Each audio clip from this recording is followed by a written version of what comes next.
Hello, everyone, and welcome back to Raising the New Earth podcast. Hey, Brooke. Hi, Noah. Today we have Dr. Kelly Carter in the house. Dr. Kelly Carter is a doctor of acupuncture and Oriental Medicine, a certified active isolated stretching AIS therapist, and a Tai Chi Master.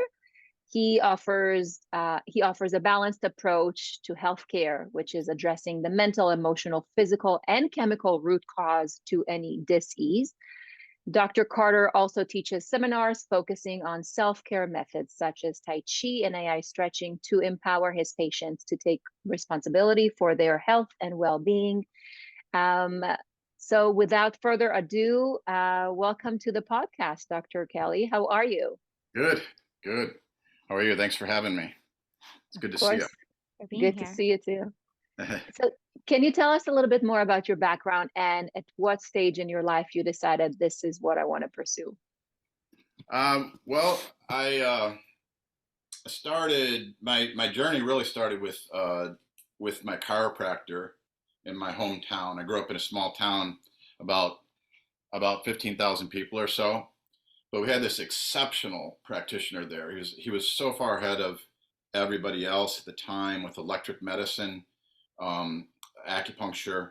He's an incredible chiropractor. He's actually a partner of mine now. We work together now. We developed a system specifically for golf and rotary sports, and he's an excellent golfer. And we put this all together and developed this excellent system for that, where we have predictable diagnosis and predictable results almost. It's really a fantastic system.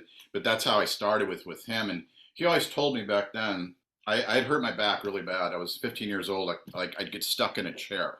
I couldn't stand up, and the MDs were like, "Oh, your sports career is over. Start playing more music," which wouldn't have been a bad idea. I wish I probably would have followed that because I love music. But as Noah is an excellent musician as well, so that's how we kind of knew each other. And so so I went to him, and he started working with me. Electric medicine, we use ocuscope therapy technology at the time, myopulse therapy, and I was good in a month. And and since then, I played college sports and have been a lifelong martial artist in Brazilian jiu-jitsu, and to do all this stuff that I was told I never could do. So that really started it. I learned muscle testing with him. I'd have guys lined up on the football field and the track field getting, uh, adjusted, like whatever. So I do muscle testing with them and find out where things. I just start doing that. It was really fun. So that's where I kind of started. So then I developed a touch for that because I use it a lot in my practice now. I've studied several different styles of muscle testing. Um, so that got me interested. I always wanted to be a chiropractor. I ended up having health issues and couldn't really handle the curriculum as I was moving that. So I had to figure that out, and that turned me on to acupuncture. And so it really started helping me getting my health back together. And so I started working with that. And and so that just kind of moved on. There was a big journey. So I had several stops along the way with mentors and people that kind of encouraged me, and then just learning more about the process. And um, like Dr. Myers was that first my chiropractor, and then I and then what got me into this acupuncture system I do is I almost do exclusively electroacupuncture, and I learned it from my mentor, Dr. John Sunderledge. He had the busiest practice in the world, and I'd never heard numbers at that level, and then the outcome is crazy. It was all electroacupuncture, and he was very much early on doing this since like 1968. He'd been doing acupuncture, and he was a chiropractor and an AK guy first, applied kinesiology. So he integrated all that together. And so I was doing stunt work, doing motorcycle stunt, broke my foot. It's called Liz Frank fracture, right? First and second metatarsal go like this. And so I go to the top orthopedic in Chicago and Northwestern, and he's like, and he'd already worked with my other ankle, which I broke doing stunt work, just like a couple months before. and it was just casted. He goes, Kelly, you didn't need surgery for that one. You need it for this one, or you're going to be in big trouble. Cast up to your hip for 9 months, and screw your foot together. It's the only way you're going to fix it. And I've treated people since then that had that break, and it does look exactly like he said. One is a duck foot, the broken one, and then one has a crown that it like flattens it out. So it really messes your whole body up, the whole kinetic chain. So I said, Doc, I heard about this acupuncturist that could fix fractures. If you can imagine saying that to a orthopedic in 1995 in Illinois, and he's like, "What?" He's like, "You're crazy." And so that's the last thing he said when I got out of the office. And so I went and saw Dr. John, and he's like, he goes, "Oh yeah," he goes, I was in school for acupuncture, and so he right away was a bit of a mentor. He's looking at the X-rays, and he goes, "Yeah, we can fix this." He goes, got to fix that ileocecal valve though. Man, that ileocecal valve's in dysfunction. We got to make sure that's working right so you can get the digestion, get the energy from your food so you can heal yourself. And he goes, what do you do for activity? And I said, well, it's the summer in Illinois, so I'm skiing and I'm skating and stuff like that. And he goes, well, make sure you're doing that. Make sure you're staying on that foot. And I'm like, what? That's so opposite of what they were having me do. I did exactly what he said. And 10 treatments is all I went to. And he taught me stuff on my own, but 10 treatments, I 100% recovery from this injury, And so that made me a big believer. That made me the biggest believer. And, there's so many other ones. I have a list here. I'm going to make the whole conversation about like how I got into it, but I've had other ones that are just as profound, with my back. And like when we first met, Noah, I don't know if that was before. No, that happened just a little bit after that. You remember I was just recovering from an ankle surgery. Yeah, I remember. I broke my ankle, and that I had a deal with the UFC at the time to be on their show, the reality show, and then I broke my ankle, right? And so I thought I was out of it, recovered from that, and then I fell off a bike and it like basically broke my back, and I had a 9 mm herniation in my back, and then tore my labrum, and so that was level 9-10 pain for 4 years straight. It was like that all day long. This horrible sciatica and everything. It was just constantly, it was making me crazy, and so I learned about how to align the body and get yourself out of these fight or flight patterns so your body could heal. And so I came across this system called Alpha Biotics, and I went to a practitioner for that. Well, of course, we know the same. We went to Bruce. Bruce and myself, we were working with each other. And so we had that luxury to treat each other. And so from the day one of that to day 49, it hurt just as bad, right? It didn't change whatsoever. And so you could say, oh, this system doesn't work. It's like, I got to move on. I got to do something else. Day 50, I woke up pain-free, and that was like, and I'm like, oh, I'm just having a good day, and that was a good week, a good month, and now it's been a good, 13 years, 15 years, and I went back to doing Brazilian Jiu-Jitsu at a high level, Olympic weightlifting, everything I wanted to do. And so that and a bunch of other things, that's what made me a believer in this. And so I'm like, well, I want to share this with other people. And since I had, I was so grateful. You're so grateful when you can get out of that kind of pain once you've had it. Yeah. So yeah, so that's how I got out. That's how I came aboard with this. Is there a difference? You mentioned you do electro acupuncture. Yes. Is that different? I mean, I'm assuming it is, but how is that different from? You use a lot of the same points and strategies. You can. I know a couple different styles of the electroacupuncture now, but and so I've had miracles happen with and without it. Oriental medicine is just really powerful. It's really powerful root cause stuff. I just think that because the stress levels are so high in the world now with chemical stress, just driving in traffic and the air pollution, water pollution, noise pollution, watching the news, seeing all this stuff on Instagram, the lockdowns, all this stuff, all this stress like has never been before. Yeah. So the mind has nothing to do but think, oh, I must be under attack. There's imminent danger here, right? So the stress levels are constantly like that, and people are fighting with this fight or flight response so much that Dr. John was like, man, we need to add, because he said, man, my chiropractic adjustments aren't holding, and the regular acupuncture wasn't doing what he wanted it to do. So he explored the regenerative quality of electroacupuncture. And Robert O. Becker had wrote a book called The Body Electric and Cross Currents. And here's a study, you can still see it on PubMed. It's super old school. But he was like, he asked the question. He goes, why do all these creatures, like, they lose an arm, get their tail chopped off, they can just grow one right back. You know, he's like, why do they get to have all the fun?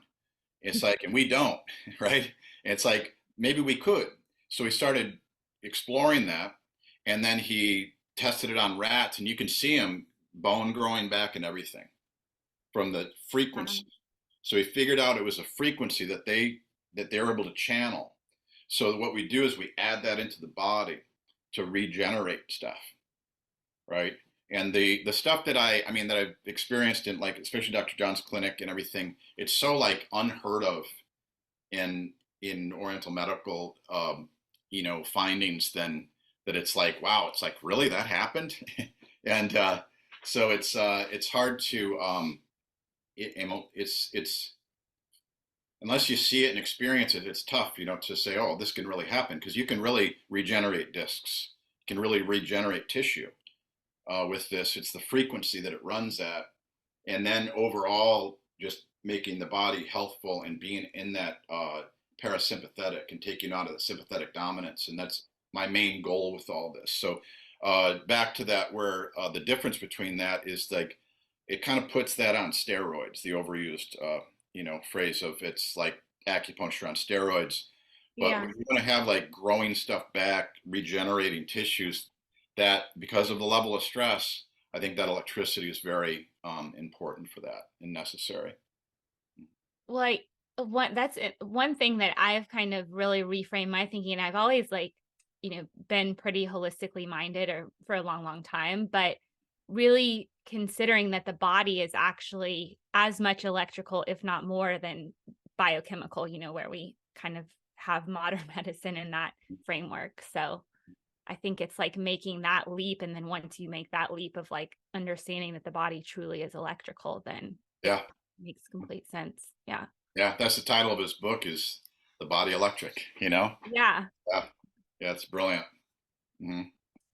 Can you explain more to those who are new to acupuncture? What is it? A little bit about the meridians, and how is acupuncture compares to other TCM modalities that you may or may not use in your clinic?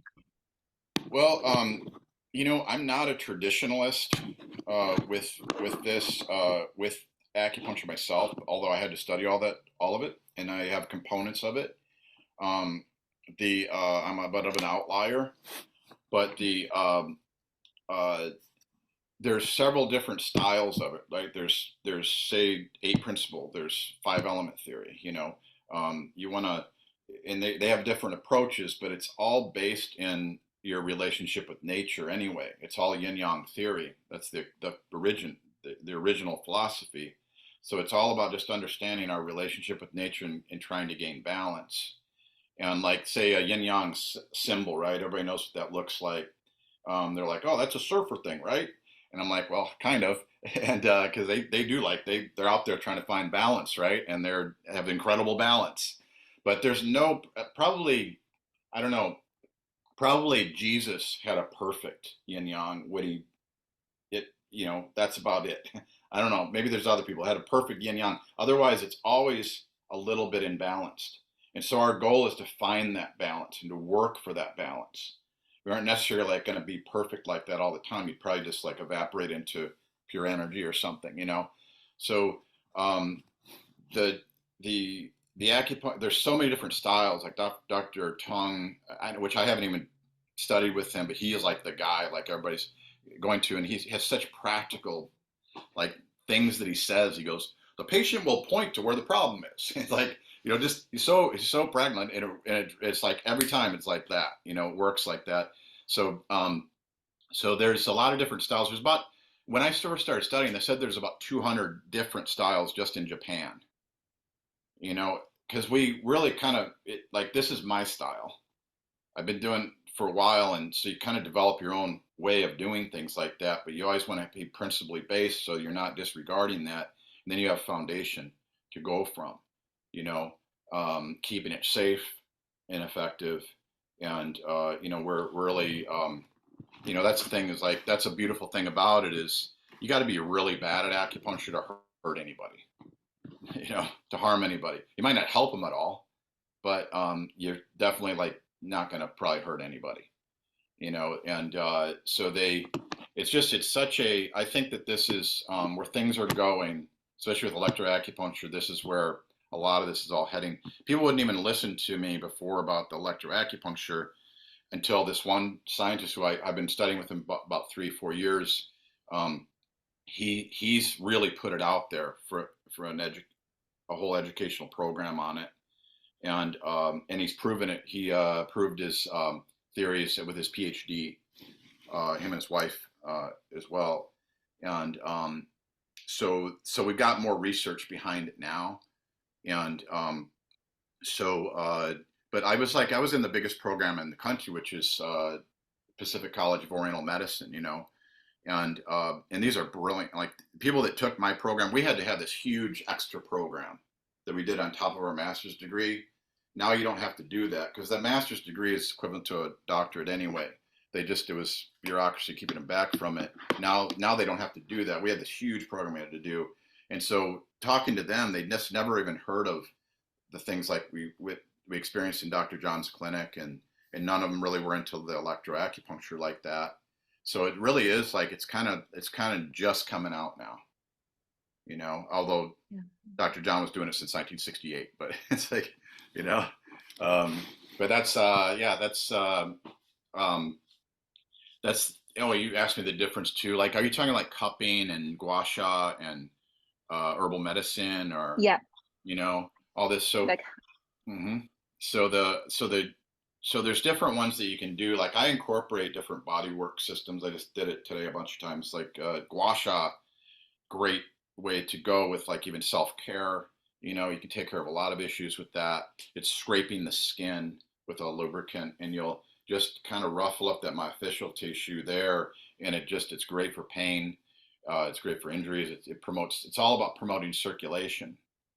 I use it on my face. Yeah, it's a almost every facial. day. Yeah. I have a facial system, facial rejuvenation system I do, and that's part of it. And then I teach them how to do it on their own with the gua sha as part of the self-care part of it. So they do that at home, along with exercises and strength work for your face to strengthen your face. I was doing that I remember that years ago. Remember we went to a fight, Noah, yeah. with Neil and Kai, Neil Yeah. Tech, Kai, right? So we go to this thing, and I'd been doing that for like a month every day, right? And we took a picture of us afterwards. I'm like, damn, look at the cheekbones on that guy. I go, he's sexy, and I was like, I couldn't believe it was like I'd never seen that, and it was like it really like brought everything up like that. And that was the most I'd done it, and that's what I attribute it to. It was really pretty impactful, and so I really like that system. I'm glad you brought that up, but. So the gua sha, the cupping, it's detoxification, pulling circulation, out and that to the specific areas. Even the electroacupuncture, when I run it and I let it ride the train of the bloodstream with a certain frequency. So the frequencies are very specific, and we've really got them narrowed down now. Before it was kind of a guessing game, and which was odd because we had to retest all the machines, right, to make sure they were actually what they said they were on the legend, and they weren't. So then we revised that, and it's funny because Dr. John has passed since then, but he had he had already had it down, like he already knew it was wrong. It's like it's right there, Kelly. Like turn that knob up just right there. He goes, because it's like that's what makes it the right frequency. So he had it just intuitively or whatever, because I hadn't tested them then that way. So it was kind of cool to see him do that. Um, so yeah, Is that, oh, sorry. Go ahead. Is that when you're talking about the different frequencies, what is that, the Electroacupuncture. Okay. So Yeah. just them, so when you're doing like the traditional needles, is that like, that doesn't really have an actual frequency? And then this, are you using needles in the Yes. electro, or? Okay. Yeah, I'll let It is. I have all my stuff in the other room. Oh, I have one here. So I just have some wires in here. But this is just a simple little unit, right? It's been around for a while. It's a little beat up. But this is like much more sophisticated than it looks. There's a lot of settings on this. And so you'll hook the wires into this, and then you'll hook the wires into this, and then you'll put them on the needles. And it's very strategic on where you're placing them, and then you'll run different frequencies through the body. And that's how they figured out the growing back the limbs and everything was from that specific frequency that made that work, and that's what they modeled it after. And isn't that what you treated me with when I had the dog bite? I had a dog tear out huge part of my thigh, and then you helped me with that. Wasn't it e-stem or electroacupuncture that you helped me with? I don't even remember that. I remember. So back in the day, I was with a roommate, and her dog, like 2 days into me moving into this apartment, her Akita dog bit me so hard through my jeans. Luckily, I was wearing jeans. I remember being at your house. Yeah. And that dog literally torn a part of my thigh. And you came over and you started treating me with electroacupuncture. That was so helpful. 2-3 treatments, I didn't feel the pain anymore. Yeah, I did get stitches, but no pain. Yeah, I don't remember quite, because a lot of times I would use patches too for electric stim, and some of those work quite well as well. The self-care device that I use, it just goes right on the skin, and then it carries through the frequencies through the body that way, and it'll take that, and it purifies the blood. Yeah. There's so much you can do with that, like with wounds, and there's a system called battlefield acupuncture, and there's if I'd share that story. No, but just say even snake bites, right? You can stick a needle in that snake bite, put electricity on that, ground it, and it kills that protein of that venom.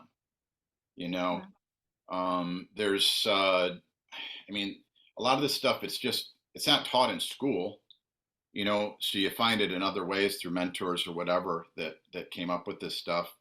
One of the great stories, which then turned into something, or my story, which was Dr. John.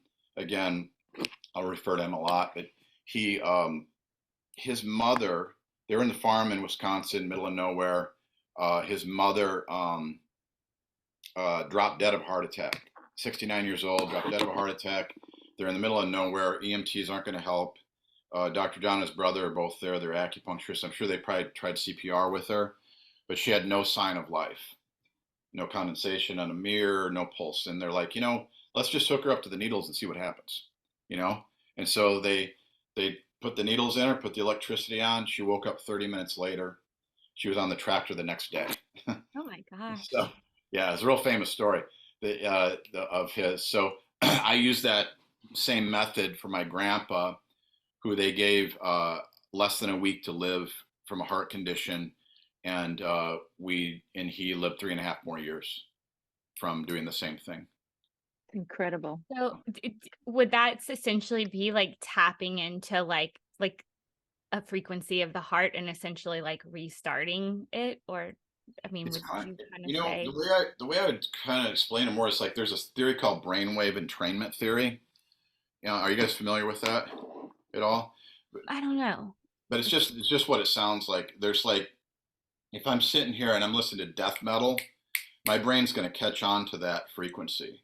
But if I'm Uh-huh. listening to a beautiful concerto, uh, Yeah. it then that's about the heartbeat. The heartbeat is about 60 beats per minute, right? So Noah is an expert in this music, so it's like that's the body loves that, right? So Mm-hmm. we want to reset it that way, and it catches on to the frequency. It Mm. models it. It'll model the bad stuff. It'll model the Yeah. good stuff. I have these lights out when I treat people all the time because it's the bulbs. It's too fast. Yeah. Yeah. And even these computer screens, it's running about 72 hertz or whatever. Your body should be about 8 to 12 hertz. The brain should be running. So when we run it through the meridians, it's going to the brain, and so the Mhm. brain's catching on to the frequency. And so through brainwave entrainment theory, and then it settles it down, puts it into alpha brainwave state, just like antibiotics, right? Put it into alpha. So Yeah. I found the same outcome with my acupuncture, and I use a lot of the same diagnostics from that school, and that's how I assess people every day. And when you Is say that it changes the frequency, it reminds me of you were the first one who taught me about Dr. Emoto's research with water molecules and how water changes its shape, literally rearranges the molecules to fit yeah, whatever thoughts, music, or words that are being spoken to them. And I remember you were the one who said to make sure that I say or I print out something like infinite love and gratitude. And we yeah. still have it on our Berkey, and Oh, I still bless my water. And I oh, that's so added, awesome. obviously, 20 years later, I added some more stuff. Oh But yeah, we're yeah. always ahead of the game. Thank you. I appreciate that. And I got that from Dr. Darren Weissman, who's one of my best friends. He developed the lifeline technique, and since then he's he's incredible perseverance. This guy. We met. He sat right in front of me in our seminars with Dr. John Sunderlich because Dr. Darren's a chiropractor. It was all chiropractors except for me taking his class, and so he's just in front of me there. We just like hit it off right away. He became like martial arts student in my school, and we had a long history since then. Now it's been like 25, 30 years, whatever. So he's Dr. Darren came up with this. His his cousin was the first deaf chiropractor ever. And so when he would leave, he'd say, "See you later, Darren," in which I love you, right? Mhm. And so it gives me chills a bit. But he would use that, and Darren's like, He goes, that's he like now this is his logo, and that's his treatment method. Is just really the intention of the love, infinite love and gratitude. Infinite is like this experience we're having here, this human experience. Like this is a blip in the universe, so don't sweat it. We're gonna have more. There's love is the power that helps us overcome pain, fear, and challenges. And then gratitude is like, don't judge any situation. Just be grateful for it. So it takes the judgment out. So he uses those words like abracadabra. I mean, it's like that's the healing words. And so then it follows with Dr. Emoto. And so then he studied Dr. Emoto's work. He said, wow, those words literally changed the molecular structure of the water, turning it from a just a round sample of water, right? Frozen slice under a slide and microscope. And so you'd say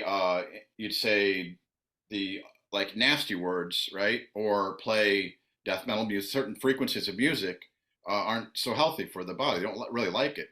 So it would turn that water into this like cancerous looking mass, sometimes black and gooey and yellow. But then you have the words infinite love and gratitude, or play a concerto or pray on it with beautiful intention. Looks like a perfect snowflake. And that's what healthy water is supposed to look like. So Dr. Darren put two and two together and said, oh, well, we're almost all water. So then put it together. So that's how it came out like that. And that's from Lifeline Technique. But then I'm actually speaking with him with his group in Italy in a couple of weeks in Florence. And so I'm teaching Tai Chi every day for this group. And so I incorporated the Lifeline into that the intentional system I made out of the Tai Chi, which is my book's coming out soon, and that'll have that method of that book in there.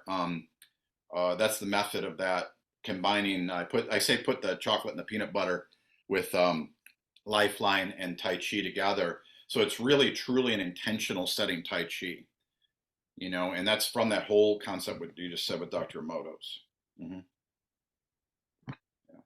I love how you keep incorporating who you are and what you've studied into your practice instead of tossing it and starting anew. It's how, like, being a musician and an artist, evolving into the science and doing, doctorate degree in integrative medicine. I always think about how can I incorporate music and arts. And I know that you wrote a whole doctorate research paper about, I think it was anxiety for mental health, right? What was it? Was that your doctorate? Right here. Oh, nice. The efficacy of Tai Chi. Yeah. For efficacy of Tai Chi for treating anxiety. Anxiety and systematic. Yes. Leather-bound books. Yeah. It's like Ron Burgundy. So how do you help those that come into your clinic with emotional challenges such as depression and anxiety, and what do you see are some of its manifestations in the physical body? It's I use Lifeline technique because it's about bridging the gap between the subconscious and conscious mind. We are bestowed unwillingly programs for survival. So whatever hand you were dealt as a kid under about 7 years old, these programs are just downloaded into you. So if you had like a not such great mentorship growing up with parents, that's the programs you got, right? And that's the reactive patterns. You could have, stellar parents, and you're not going to have as many layers like of the onion, right? The person that has the more traumatic childhood, a lot more layers of the onion. So it's like, that's why parents do your job in the beginning, at least up until 7, right? And then you're going to have then your kid's not going to be living in your basement, till he's 55 years old.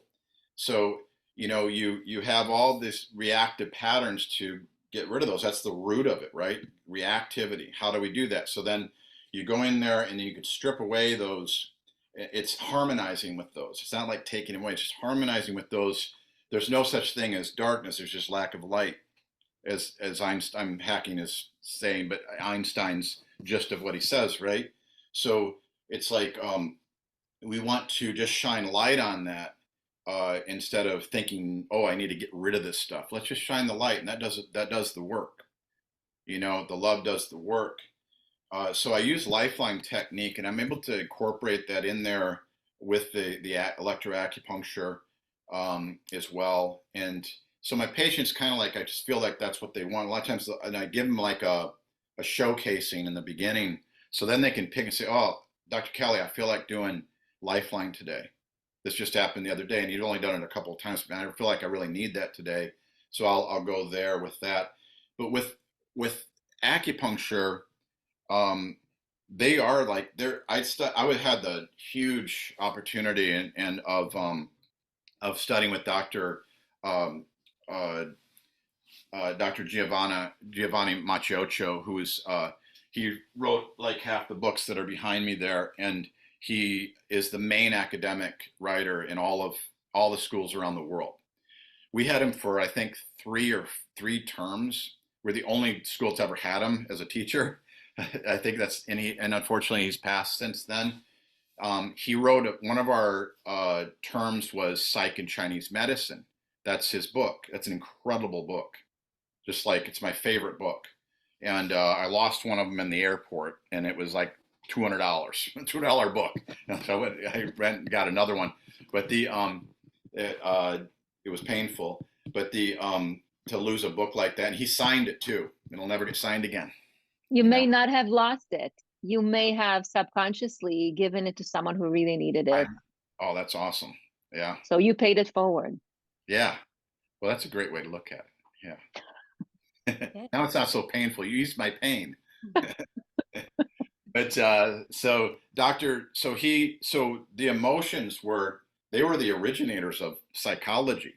Although the Greeks at the time, they were almost right. They were right about the same time frame as Chinese medicine was developing uh, five element theory.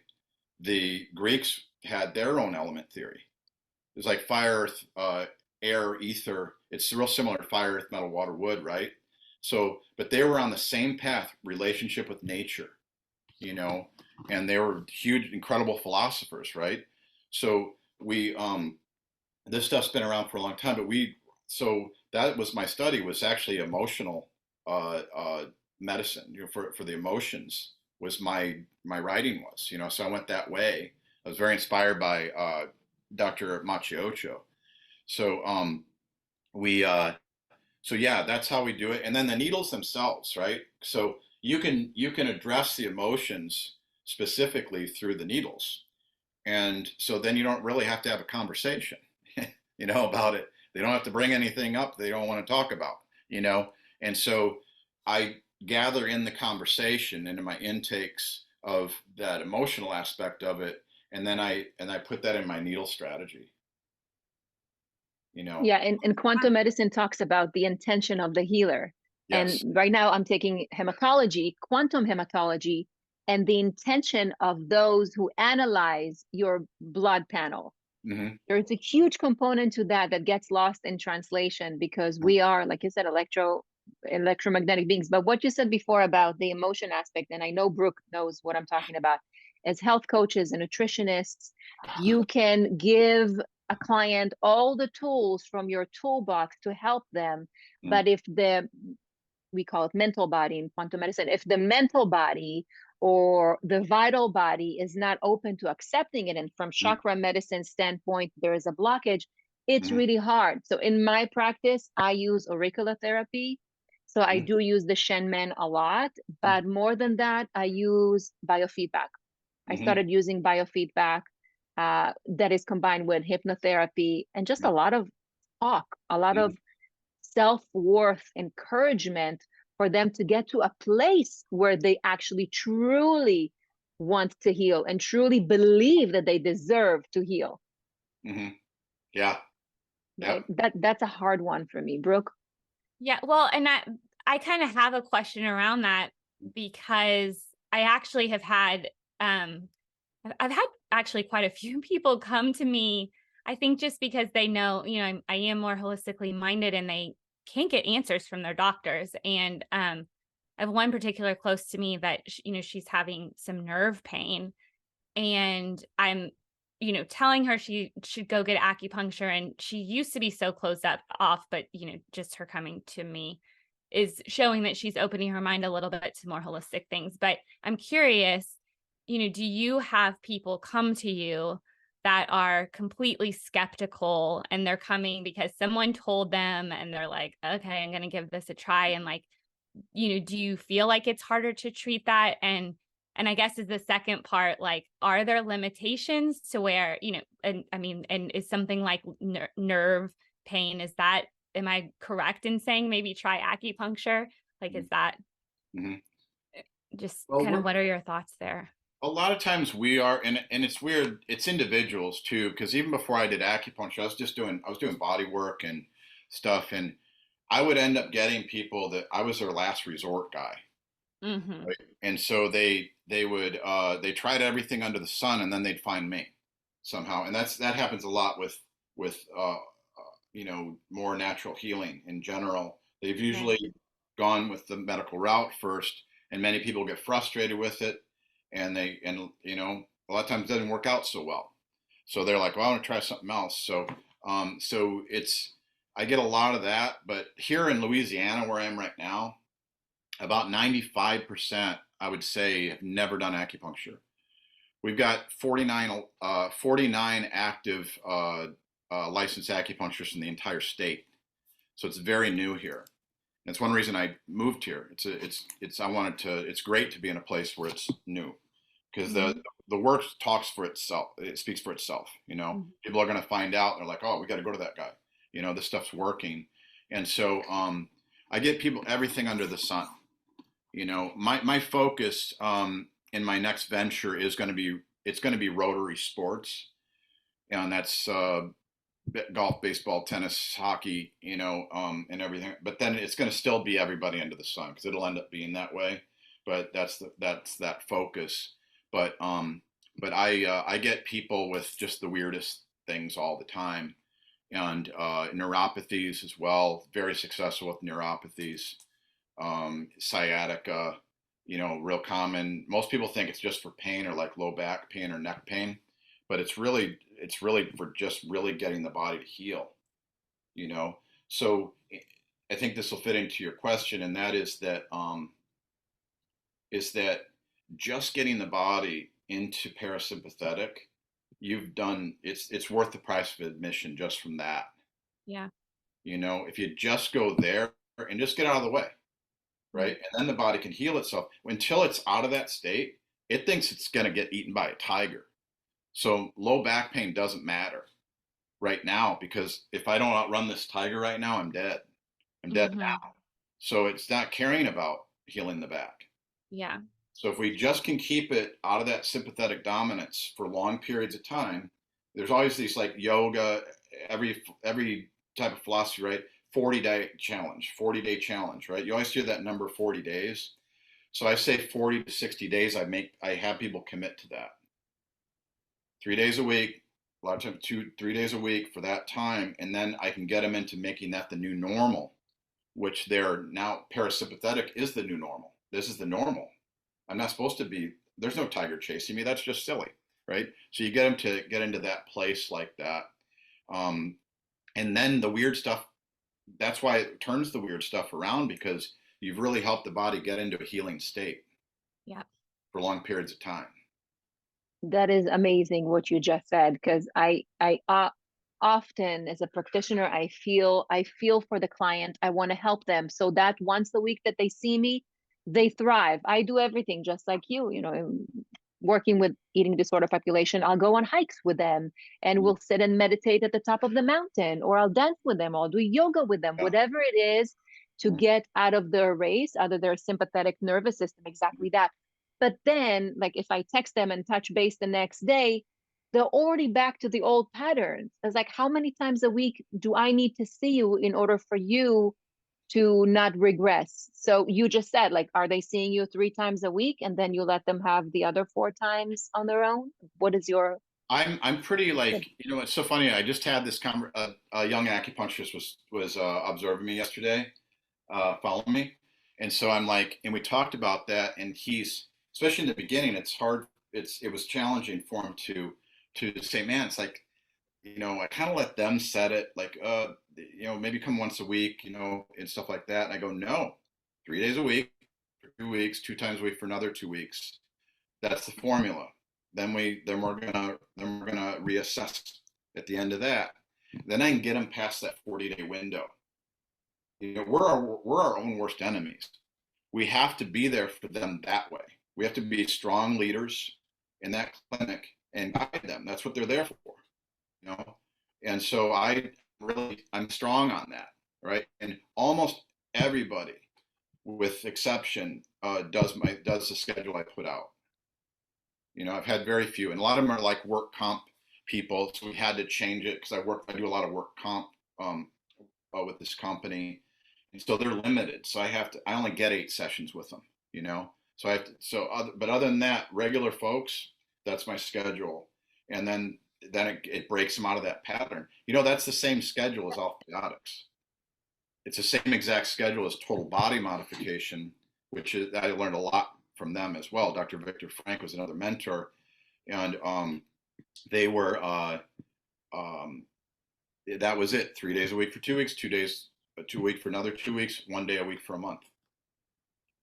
And they had outstanding results too. They got all the weird stuff too, you know. So yeah, so that's how I set that schedule. I think I may adopt that. Applies to so many other modalities. Yeah. Well, and just even from like the mind body connection, and like, you know, I think that if you are coming especially like a little bit skeptical of it, and you know, you could have a session and you're like, okay, I felt good after, I guess, but you know, whatever. And it's like you have to get that continuous feedback of like, this is making me feel better, this is making me feel better. And then I think once that belief is kind of set in of like, oh, this actually helps me, then maybe you don't necessarily need it as much, just because your mind is much stronger of like, okay, I get how I'm supposed to be feeling, and your body's used to being in that state. And then you can kind of, like you were saying, like it becomes your new normal. So the more something becomes normal, then the easier it is for it to just be your default. So well, it's a choice too, right? So for sure. I'm now choosing to have this outcome, and that's where intention comes into it. I'm now choosing to feel. I'm now choosing to feel groovy. It's my choice, right? And I snap right in, and I kind of brainwashed myself into that. Tony Robbins calls these intentions like is it Holga Clark? No, Louise Hay. It was a big intention person. So it's like she called intention. He calls them incantations. So he's like, you're basically like casting a spell on yourself, or you're brainwashing yourself in a positive way that you want, because we were brainwashed as children to have these protective mechanisms, right? These programs. So now it's our choice. And I was telling Noah that I think that a lot of times people, it's like they've identified, we were both talking, like they've identified with their illness. So it's like on a subconscious level, but like, so it's like breaking out of that identity of like being able to heal the body. And so, You took the words right out of my mouth. It's like it becomes an identity. Like anything else, and even like Eckhart Tolle talks about, right, about like people being addicted to depression, being sad, pain, addiction, being addicted to pain. They don't know what to do without it. If it's gone, what do I do? You know, so it becomes such a part of us that it's that's what makes it challenging. So you want tools to really see that from afar and be an observer to this situation, your life, and be an observer to yourself. So then you can see the forest through the trees, and you can really you can make change that way, and we're just so much you mentioned about the gut in these questions too. It's like we have so much brain fog, myself, I had horrible brain fog, and that's another reason I got into this is I had really poor health, it really extended through my 30s. I just did my best and kept moving ahead, and I'm gonna figure this out. I'm like was it Bannon, Dr. Bannon, who turns into the Hulk? He's his whole quest is like to try to figure himself out to heal himself so he doesn't turn into the Hulk anymore. And so that was been my whole plight in my life, is just like to figure this out. And so I'm way beyond what anybody ever said that I would be. And so as far as my level of my health goes, so I had a point with that. I want ADHD on you. What was I? Where were we going with that? No, to what you just said, and that's a pattern we see with all our interviewers, and Brooke and I, myself, as practitioners, we see us seeking a healing path and then going on a journey of being a practitioner to others. We see that pattern all the time. All the time. Is that why you guys you all got into this? Me, well? Yeah. I think for me, like I really started with nutrition, and I think a lot of that was because I had such a disordered, I wouldn't say I had a full-blown eating disorder, but I think most women, like, we just see food as calories and things that like make you fat. But I think for me, in starting there and being like, I just want to learn how to help people eat and like be healthy in that way and understand food from a different perspective. But and that's why I'm kind of like even excited for like my future in really what I can open my mind up to, because even when I started to study the nutrition, I was pretty like the whole energy thing, and even like talking about spirituality is like something that can help, in your overall health and healing. I was like, I'm not going to talk about that. And so I love looking back at my journey and seeing just how, different little windows open up. And it's like, once you see through that, it's like, and now it's like, I have this complete perspective of, you know, the body that I can't imagine. Yeah. Yeah. So, You know, it's and so we always awesome. learn. It's so awesome. Like, I'm going to use my buddy Darren has a great saying, and it's like, he's like, it's these things are a gift in strange wrapping paper, you know, symptoms and disease patterns, stuff like that. And that was one of the things that was so challenging working with people, say, when I do Lifeline with people that have, I mean, cancer and everything, is that I have them say, thank you for this experience. Yeah. Thank you. Just saying thank you out loud for this opportunity to really get to know myself, you know, and knowing yourself, and really like, and then you can make change. Saying thankful, that's the gratitude, right? Infinite love and gratitude as well, you know. So we want to be thankful for all things, and that helps us not get stuck in the mud. You know, John Hopkins is huge into gratitude journaling. You know, to be grateful for these things. Yeah. Well, that's brings up a point too of like, I oftentimes will see now, you know, you like hear this like F cancer and like, you know, and like, it's like, whatever you're saying, like, I get it, why you're saying that. But at the same time, it's like, you're bringing an anger emotion when you're trying to heal, you know, and like, I feel like now that's like become a rallying cry for when you have cancer. It's like, just go F it. It's like, and I get where it comes from, but you know, it's like when you start to see all of this from this perspective, it's like, I just don't think that's helping. Semantics are Keep that important. anger. Yeah. Yeah. Semantics are important, right? And when you said that, Brooke, just with say they measure like frequencies on things and like just do it, right? Very famous sign from Nike, real low vibration. Yeah. Real low vibration. When you said just like that right away, it's like it really like hits you, and that may be the thing. And then saying F cancer, things like this. What's the other thing that's really big? You know, but the point is shed the light on it. Don't put more darkness into it. Right. Yeah. Yeah. That's I mean, I try to like, when I see someone who says that, like, it's like, okay, send them compassion that they like are at that level, but like, how can I, you know? Yeah. I've been trying to do like every it's been a routine, but like every night, every morning, I hit my knees and I pray. But the first thing comes out of my mouth is just thank you. And then I wake up in the morning, I say thank you. I just say thank you. Wow, I get another day. A lot of people didn't wake up today, you know?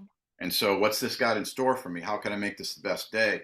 And so setting that all the time like that. And then the intention, like the intention setting is the foundation of Lifeline technique.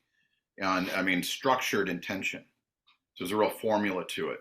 And so I hit that intention too. So the last second, before I hit the pillow, my mind hears that intention, you know, and I've used the same intention for this entire year. It's the first time I've done that. I usually make new ones every day. It's a phrase that I do. Like I am confident, standing in my power, feeling compassionate, kind, and calm, infinite love and gratitude, you know, and just that's the last thing my mind hears, you know, when I go to bed. So, so like using these as tools like that are really important. And it's like everything that we do, all these choices we make, they have an impact on us and others. Right. And in religious, I mean, we have that in Judaism. Brooke and I talked about it before. We have a prayer before you go to bed in Judaism. We have a prayer that you say, Modéani, I'm thankful for. And you actually go through the different body parts in your body. You're even thankful for the hole in your butt or the other holes in your body, because how painful would that be if you didn't have any exit? And it goes down all the organs, which is really beautiful. But then I would add, once you do it for a long time, you are disconnecting the emotion of gratitude and it becomes dogmatic or just something you say. So the importance is the combination of your words and the feelings, and really feeling that feeling of gratitude to up your frequency, right? So I had to take time apart from what I was brought up on and bring it back in a different way, in a more spiritual way. Yeah. I was, you know, it's funny. I we were in Israel right last summer. So we just happened to be in. I just happened to be in Israel for the Maccabi games, and so Noah and her husband are there, and so we all. And Dr. Kelly, and you're being modest. Dr. Kelly was the doctor of the U.S. team, so that's why he was in Israel. I went for a visit, but he was the doctor of the United States team. Oh, it was fun. It was so we got to hang out and everything out there, you know. But I tell you, it made me think of the prayers and everything because I'm like we all roomed with people. So there's this dude's room, and I'm like 1 a.m. I was out with some friends, so I come back and he calls me. He goes, Kelly, he goes, where are you? And I'm like, I'm in the lobby. I'm about to come up, and he's like, he goes, don't come up. You can't come up. I go, what? You got a lady up there? What's going on? I go, just put a sock on the door. And it's like, he goes, no, man. He goes, I got COVID.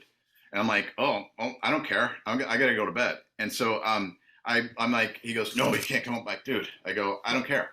I've been in the same room with him. I'm sure he's contagious for 2 days at least. I go, and so anyway, he wouldn't allow it. So I go, I'm going to get my comforter and a pillow. I had no place to sleep. So I'm walking around the hotel trying to find a place to sleep. And there's a temple in the basement. And so it's dark, real thick carpet. And I'm like, nobody's in here. So I slept on the floor, and I was sleeping terribly when I was there. Best night's sleep I ever had. Right? Wow. Sleeping in the temple. And I'm like, I go, this is awesome. Maybe I can do this every night. And I probably would have. Did you? Got up super early to go there. So I didn't want to like laying on the floor in there when people come in there. But... You and the Torah scrolls. That's awesome. The what? The Torah scrolls are there. Oh yeah, right? In a synagogue. Yeah. That was a good experience. And everybody was calling me. It's like, are you feeling okay? Are you feeling okay? I'm like, I didn't even get a sniffle. So, you know. And we have a few moments left, and I know that you're really big in self-care. I know that you teach self-care methods in your clinic, which I love. I mean, teach them how to fish, don't necessarily give them the fish. I love that. You do AI stretching and you're empowering your clients. What are some of the self-care tips that you can give our listener today in order to maintain or achieve optimal health? 5 or 6 things you can name. Well, there's, everything is based in terrain theory with what I do. Like I had in that newsletter you saw. So I do everything they can to detoxify. So it all comes from terrain theory, my practice in the home care. And that is like, you got an analogy, you got a fish bowl. You got fish in there. You hadn't cleaned it for 2 years. It's disgusting, right? It's like milky and gross, and you just keep throwing food in there, and you're like an old school fish bowl. And like those fish are really not happy.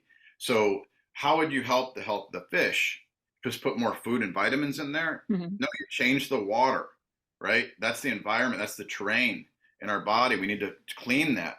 We need to clean the terrain. So when that terrain is clean, that is Deschamps' theories, right? Dr. Deschamps' theories were just around the same time as Pasteur's. That's germ theory. Right. What all Western medicine is based on, right? And so we could do a whole podcast on this. What's that? I said we could do a whole podcast. Oh my God. True. So that's what I do is I have them detoxify, do saunas. Great sauna. There's saunas done 19 minutes, 4 to 7 days a week, reduce likelihood of sudden heart death by 65% almost, right? And so like I do saunas almost every single day. I have them do them cold plunges, cold shower in the morning, right? Tai Chi. So I teach them at least a little bit of Tai Chi, but I teach it very well to where they know those. I just posted all those. The 4th one will go up tomorrow on my Instagram. I have the Tai Chi moment on Instagram. So I'm posting fresh movements every day. So I teach them at least those 4, but I go through it where they really know it well. So then they have that down.